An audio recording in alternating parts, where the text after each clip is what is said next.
السلام علیکم ورحمۃ اللہ وبرکاتہ۔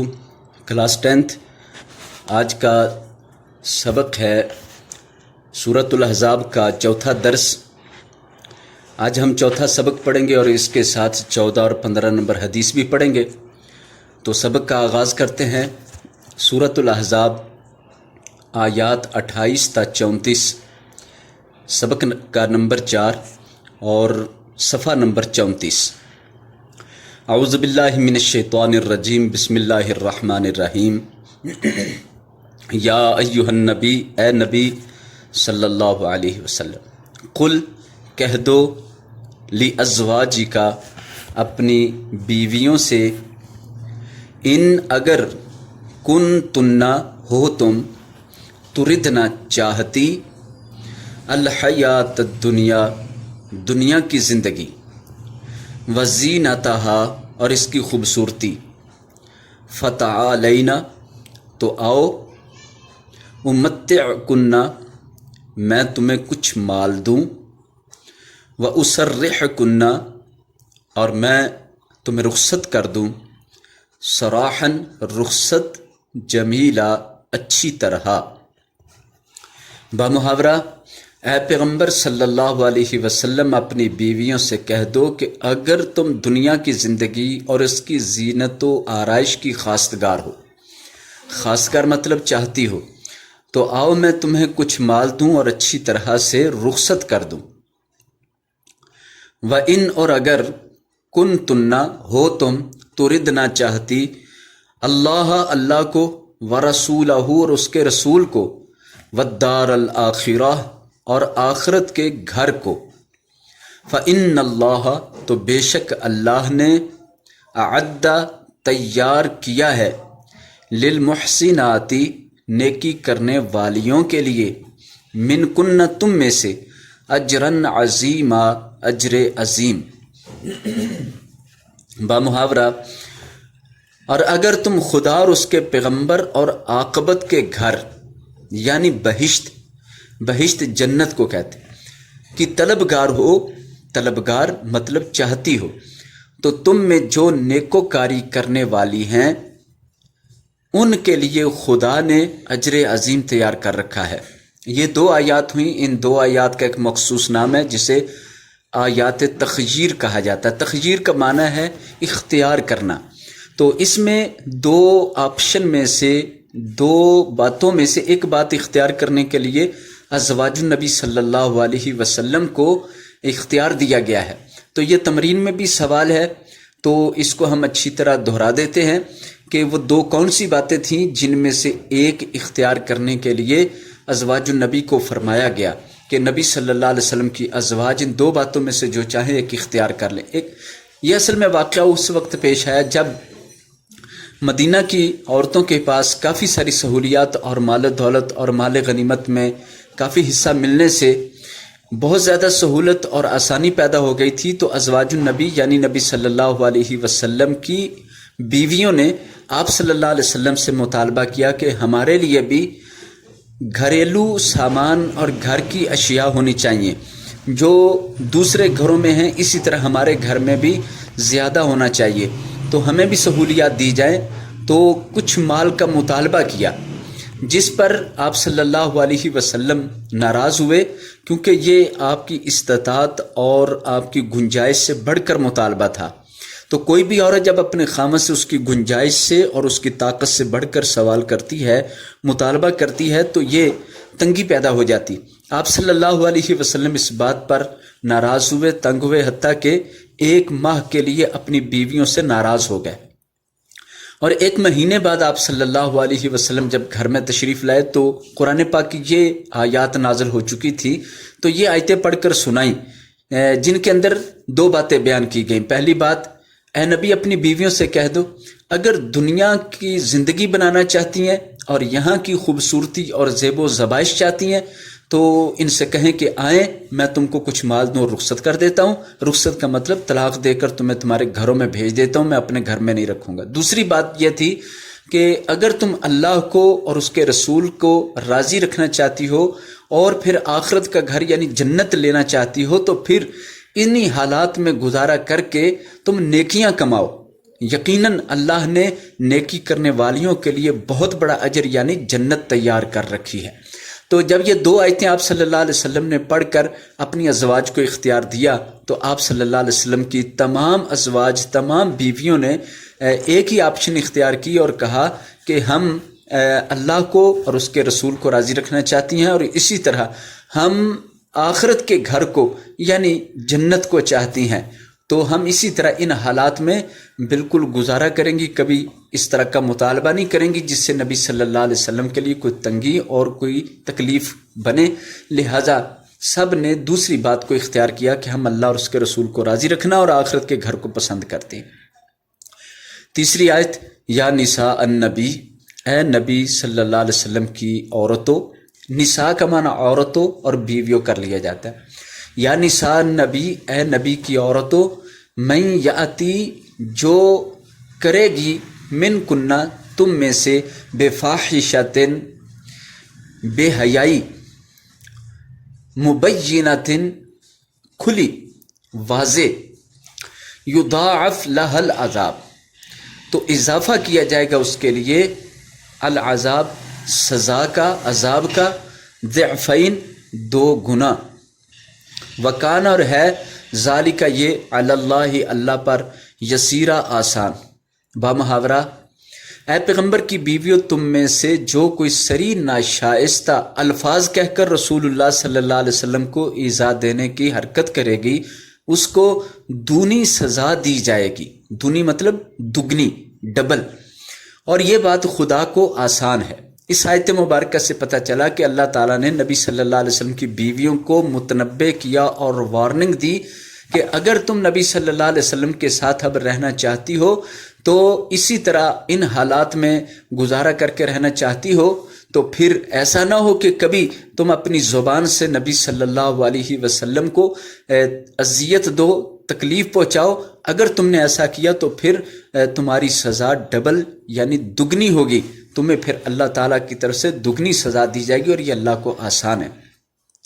وَمَن يَقْنُتْ، اور جو فرما برداری کرے گی، من کنہ، تم میں سے، للہ، اللہ کی، ورسولہ، اور اس کے رسول کی، وتعمل، اور عمل کرے گی، صالحہ، نیک، نؤتیہا، ہم دیں گے اسے، اجرہا، اس کا اجر، اس کا ثواب، مرتین، دگنا، وَأَعْتَدْنَا، اور تیار کیا ہے ہم نے، لہا، اس کے لیے، رزقاً کریما، رزق عزت والا۔ بامحاورہ، اور جو تم میں سے خدا اور اس کے رسول کی فرما بردار رہے گی اور عمل نیک کرے گی، اس کو ہم دونا ثواب دیں گے، اور اس کے لیے ہم نے عزت کی روزی تیار کر رکھی ہے۔ عزت کی روزی سے مراد جنت کے میوے اور جنت کے پھل اور جنت کے کھانے ہیں۔ تو اس آیت مبارکہ میں نبی صلی اللہ علیہ وسلم کی ازواج کو، بیویوں کو یہ خوشخبری دی ہے کہ اگر تم انہی حالات میں فرما برداری کرتی رہی اللہ رسول کی اور نیک اعمال اختیار کرتی رہی تو تمہیں دوہرا ثواب، دوہرا اور ڈبل اجر دیا جائے گا، اور جنت کے میوے یعنی عزت کی روزی بھی تمہارے لیے اللہ نے تیار کی ہے۔ یا نساء النبی، اے نبی کی عورتوں، لستن، نہیں ہو تم، کا احدن، کسی ایک جیسی، کا احدن میں کاف کا معنی جیسا ہوتا ہے، احد معنی ایک، کا احدن، کسی ایک جیسی، من النساء، عورتوں میں سے، ان اتقیتن، اگر تم پرہیزگاری کرو، فلا تخضعن، تو نہ نرم نرم کرو، بالقول، بات، فیطمع، تو امید لگائے گا، الذی، وہ شخص، فی قلبہ ہی، جس کے دل میں، مرض، بیماری ہے، وقلنا، اور کہو، قولا معروفا، بات دستور کے مطابق۔ معروف کا معنی ہوتا ہے دستور کے مطابق۔ بامحاورہ، اے پیغمبر کی بیویوں، تم اور عورتوں کی طرح نہیں ہو، اگر تم پرہیزگار رہنا چاہتی ہو تو کسی اجنبی شخص سے نرم نرم باتیں نہ کرو، تاکہ وہ شخص جس کے دل میں کسی طرح کا مرض ہے کوئی امید نہ پیدا کرے، اور دستور کے مطابق بات کیا کرو۔ اس آیت مبارکہ سے یہ احکام جو نبی صلی اللہ علیہ وسلم کی بیویوں کو دیے گئے ہیں وہ واضح ہوتے ہیں کہ سب سے پہلے ان کا درجہ بیان کیا گیا کہ ان کا رتبہ اور ان کی شان عظمت دوسری عورتوں کی طرح نہیں ہے. شان اور مرتبے کے لحاظ سے تم اور عورتوں کی طرح نہیں ہو، بلکہ تم نبی صلی اللہ علیہ وسلم کی بیویاں ہونے کی وجہ سے ساری عورتوں کے لیے ایک ماڈل ہو، ایک نمونہ ہو اور بہت بلند درجہ کی ہو. لہٰذا تم عورتوں کی طرح درجے اور مرتبے میں تو نہیں ہو.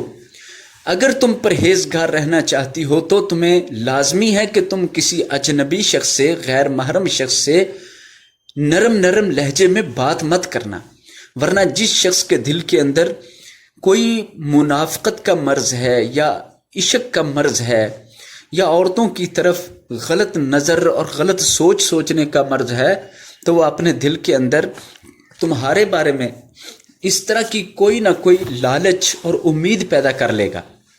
ہاں، جب کسی اجنبی سے بات کرنی ہو تو دستور کے مطابق بات کر لیا کرو، یعنی نہ اس کے اندر کوئی فضول نرمی ہو اور نہ فضول قسم کی سختی ہو، درمیانہ طریقے سے مقصد طریقے سے بات کی جا سکتی.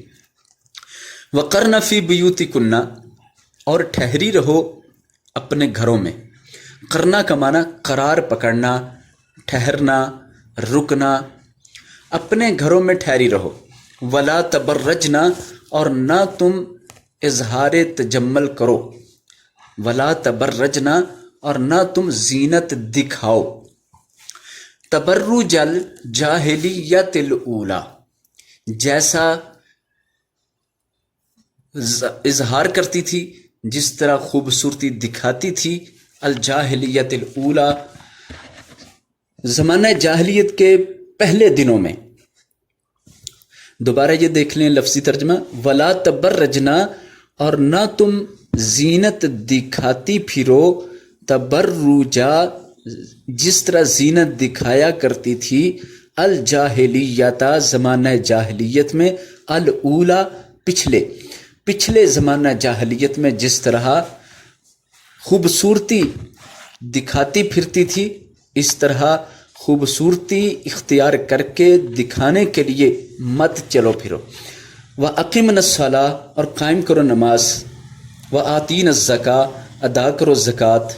وَأَطِیعْنَ اللَّهَ وَرَسُولَهُ، اور اطاعت کرو اللہ اور اس کے رسول کی. انما یرید اللہ، بے شک چاہتا ہے اللہ، لیذہب، تاکہ دور کر دے، عنکم، تم سے، الرجس، ناپاکی، اہل البیت، اے پیغمبر کے اہل بیت. اہل البیت اصل میں اصطلاح ہے، نبی صلی اللہ علیہ وسلم کے خاندان کو اہل بیت کہا جاتا ہے، اور اس میں اہل بیت میں نبی صلی اللہ علیہ وسلم کی ازواج مطہرات شامل ہیں. تو اس کے ساتھ آپ کا خاندان بھی شامل ہے، آپ کی بیٹیاں اور آپ کے دوسرے رشتہ دار وہ بھی شامل ہیں. تو سب سے پہلے نمبر پر آپ کی بیویاں، کیونکہ اس رکوع میں باقی پچھلی آیات کے ساتھ سیاق و سباق میں انہی کا ذکر آ رہا ہے. تو اہل البیت، اے پیغمبر کے اہل بیت. وَيُطَهِّرَكُمْ، اور پاک کر دے تم کو، تطہیرہ، پاک صاف، بامحاورہ. اور اپنے گھروں میں ٹھہری رہو، اور جس طرح پہلے جاہلیت کے دنوں میں اظہار تجمل کرتی تھی اس طرح زینت نہ دکھاؤ، اور نماز پڑھتی رہو اور زکوٰۃ دیتی رہو، اور خدا اور اس کے رسول کی فرما برداری کرتی رہو. اے پیغمبر کے اہل بیت، خدا چاہتا ہے کہ تم سے ناپاکی کا میل کچیل دور کر دے اور تمہیں پاک صاف کر دے. اس آیت مبارکہ میں کئی سارے احکام اور کئی ساری اہم باتیں بتائی گئی ہیں. سب سے پہلی اہم بات، اگرچہ پیغمبر کی پاک صاحب بیویاں ہوں یا مسلمانوں کی کوئی بھی عورتیں ہوں، حکم دیا جا رہا ہے کہ وہ اپنے گھروں میں قرار پکڑیں، یعنی بلا ضرورت، بلا مقصد، بلا وجہ گھروں سے باہر مت نکلیں، بازاروں کے لیے یا کسی اور باہر کے کاموں کے لیے مت جائیں. جب تک کہ کوئی ضروری کام نہ ہو، ضرورت سخت نہ ہو، اس وقت تک گھر سے باہر نہ نکلیں. تو عورت کے لیے عزت، احترام اور جائے پناہ اور امن کی جگہ وہ گھر ہی ہے. تو گھروں میں ٹھہری رہو.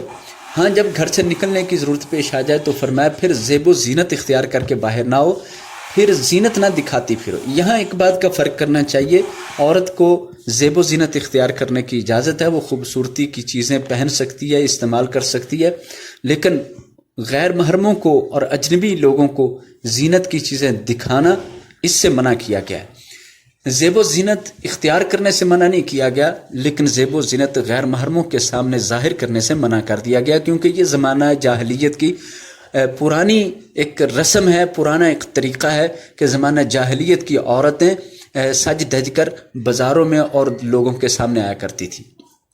نماز قائم کرنے کا اور زکوٰۃ ادا کرنے کا بھی حکم دیا گیا ہے، اللہ رسول کی ہر دم اطاعت کرنی چاہیے۔ اور پھر فرمایا کہ اہل بیت یعنی نبی صلی اللہ علیہ وسلم کا گھرانہ، نبی صلی اللہ علیہ وسلم کے گھر والے، اللہ تعالیٰ یہ چاہتا ہے کہ پیغمبر صلی اللہ علیہ وسلم کے گھر والے اہل بیت کو ہر طرح کی نجاست کی میل کچیل سے پاک صاف کر دے۔ وذکرنا، اور یاد کرو یا یاد رکھو، ما یتلا، جو تلاوت کیا جاتا ہے، فی بیوتی کنہ، تمہارے گھروں میں، من آیات اللہ، اللہ کی آیتوں سے، والحکمت، اور حکمت کی باتوں سے، ان اللہ، بے شک اللہ، کانا ہے، لطیفاً، باریک بین، باریک بین مطلب باریک سے باریک چیز کو، چھوٹی سے چھوٹی چیز کو دیکھ لینے والا، خبیرہ، باخبر، بامحاورہ، اور تمہارے گھروں میں جو خدا کی آیتیں پڑھی جاتی ہیں اور حکمت کی باتیں سنائی جاتی ہیں، ان کو یاد رکھو، بے شک خدا باریک بین اور باخبر ہے۔ تو یہ آخری آیت ہے جس کے اندر اللہ تعالیٰ کے قرآن کی آیتیں اور نبی صلی اللہ علیہ وسلم کی حکمت والی باتیں، ان کو گھر کے اندر دہرانے کی اور پڑھنے کی تلقین کی گئی ہے، اور ان کو بار بار ذہن نشین کرنا اور یاد کرنے کی تلقین کی گئی ہے۔ تو اللہ تعالیٰ تو ہر قسم کے اعمال سے باخبر ہے۔ اس پر ہمارا چوتھا سبق سورۃ الاحزاب کا وہ مکمل ہوا ہے۔ اس کا لفظی بامحاورہ ترجمہ اچھی طرح تیار کر لینا چاہیے۔ اب ہے الکلمات والتراکیب۔ اس میں یہ مشکل الفاظ کے معنی دیے گئے ہیں، تقریباً یہ 15-16 الفاظ ہیں۔ ان کے اسی طرح مشکل الفاظ کے معانی کو اچھی طرح تیار کر لینا چاہیے، اچھی طرح ازبر کر لینا چاہیے، ان میں سے کسی لفظ کا معنی بھی بھولنا نہیں چاہیے۔ اس کے بعد التمارین، تمارین میں 2 سوال ہیں۔ پہلا سوال، اس سبق کی آیات کے حوالے سے بتائیے کہ اللہ تعالیٰ نے ازواج النبی صلی اللہ علیہ وسلم کو کن 2 باتوں میں سے کسی ایک کو اختیار کرنے کے بارے میں کیا فرمایا۔ تو یہ ہم آپ کے سامنے یہ سب سے پہلی 2 آیتیں، ان کا نشان لگا لیں، نشان لگا کے ایرو کا نشان لگا دیا ہے۔ یہ اس پہلے سوال کا جواب ہے، جس کا مختصر جواب یہ ہے کہ اللہ تعالیٰ نے ازواج النبی صلی اللہ علیہ وسلم کو مندرجہ ذیل 2 باتوں میں سے ایک بات اختیار کرنے کا فرمایا تھا۔ ایک بات یہ کہ اگر تم دنیا کی زندگی اور اس کی خوبصورتی چاہتی ہو تو آؤ، تمہیں مال دولت دے کر اور اچھی طرح یہاں سے رخصت کر دیتے۔ دوسرا، اگر تم اللہ اس کے رسول کو راضی رکھیں اور آخرت کا گھر یعنی جنت چاہتی ہو تو پھر نیک اعمال کرو، اللہ نے نیک اعمال کرنے والیوں کے لیے آخرت کا بہترین بڑا اجر تیار کر رکھا ہے۔ تو سب ازواج النبی نے دوسری بات کو اختیار کیا تھا۔ السوال الثانی، دوسرا سوال، ان آیات میں اللہ تعالیٰ نے رسول اللہ صلی اللہ علیہ وسلم کی ازواج کو کن احکام و آداب کی تلقین فرمائی ہے۔ یہ بھی آپ کے سامنے ہم نے ایرو کا نشان لگا کر سوال نمبر 2 کا جواب دیا ہے۔ تو اس کے اندر چند احکامات ہیں کہ آپ صلی اللہ علیہ وسلم کی ازواج ان کی پیروی کریں اور تمام مسلمان عورتیں بھی اس کی اتباع کریں اور اس کے اوپر عمل پیرا ہوں، جس میں سب سے پہلا تو یہ ہے کہ اے پیغمبر کی بیوی، تم دوسری عورتوں کی طرح درجے اور مرتبے میں نہیں ہو، بلکہ تمہارا درجہ اور مرتبہ تو بہت بلند و بالا ہے۔ پرہیزگاری کی خاطر کسی اجنبی سے نرم لہجے میں بات نہ کرنا، ورنہ اس کا نقصان یہ ہوگا کہ وہ اپنے دل میں کوئی غلط امید پیدا کر لے گا۔ دستور کے مطابق بات کرو، اپنے گھروں میں ٹھہری رہو، اور خوبصورتی دکھانے والا کام جو زمانہ جاہلیت میں ہوتا تھا وہ مت کرو۔ نماز زکوٰۃ کی پابندی اختیار کرو، اللہ رسول کی اطاعت کرو۔ اللہ تعالیٰ تو ناپاکی سے تم کو بچانا چاہتا ہے کہ پاک صاف کر دے۔ تمہارے گھروں میں قرآن کی آیتیں اور حکمت کی باتیں، ان کو اچھی طرح یاد رکھو، جن کو بار بار پڑھا جا رہا ہے، سنایا جا رہا ہے، ان کو اچھی طرح یاد رکھو، اللہ تعالیٰ تمام اعمال سے باخبر ہے۔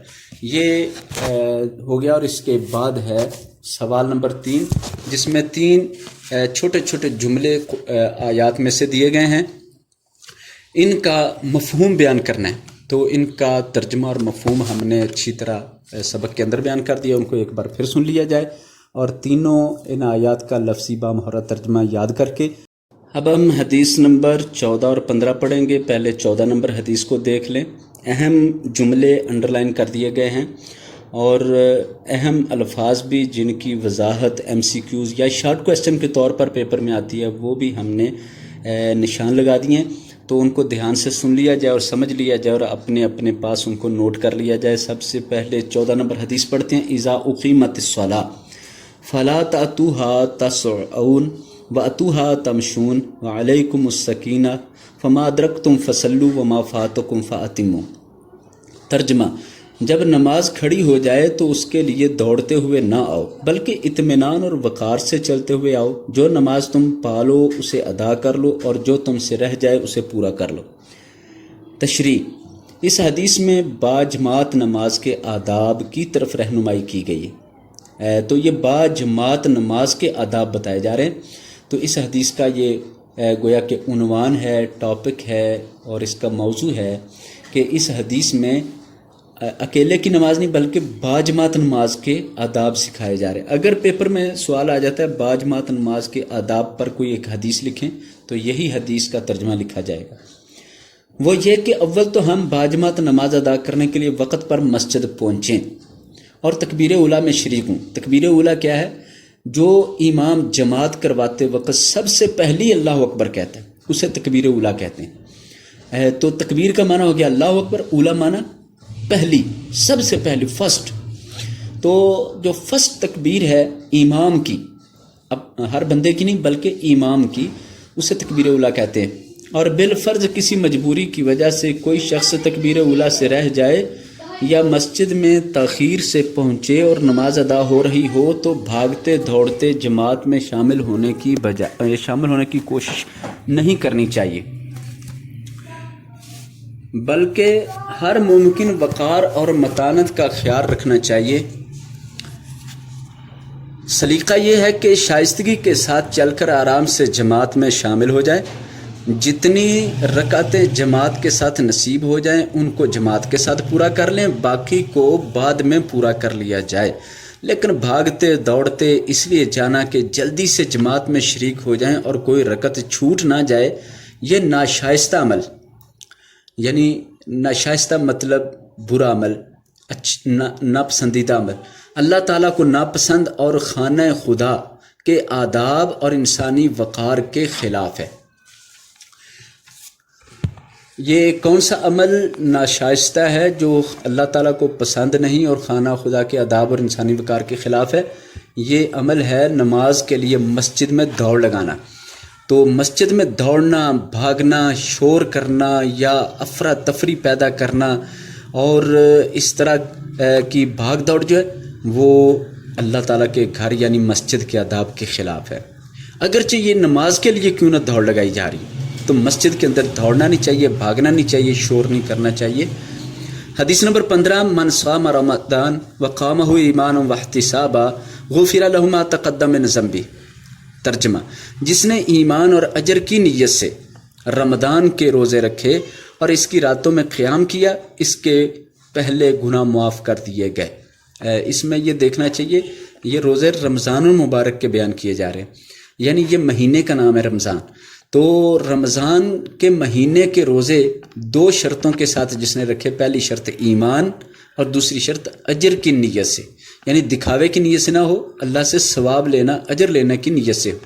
تو جس نے ایمان اور اجر کی نیت سے ماہ رمضان کے روزے رکھے اور پھر اس کی راتوں کا قیام کہتے ہیں نماز میں کھڑا ہونا، یعنی راتوں کو نوافل جسے ہم تراویح کہتے ہیں، نماز تراویح میں کھڑا ہوا، اس کے پچھلے سارے گناہ معاف کر دیے گئے۔ تشریح: روزہ دین اسلام کا ایک اہم رکن ہے۔ اس مہینے میں انسان کے اندر دینی مزاج اور صبر و تقوی پیدا کرنے کے لیے مخصوص دینی فضا پیدا ہو جاتی ہے۔ اس ماہ کو نیکیوں کی فصل بہار قرار دیا جا سکتا ہے۔ یہ اہم جملہ ہے کہ رمضان المبارک کو نیکیوں کی فصل بہار کہتے ہیں، موسم بہار.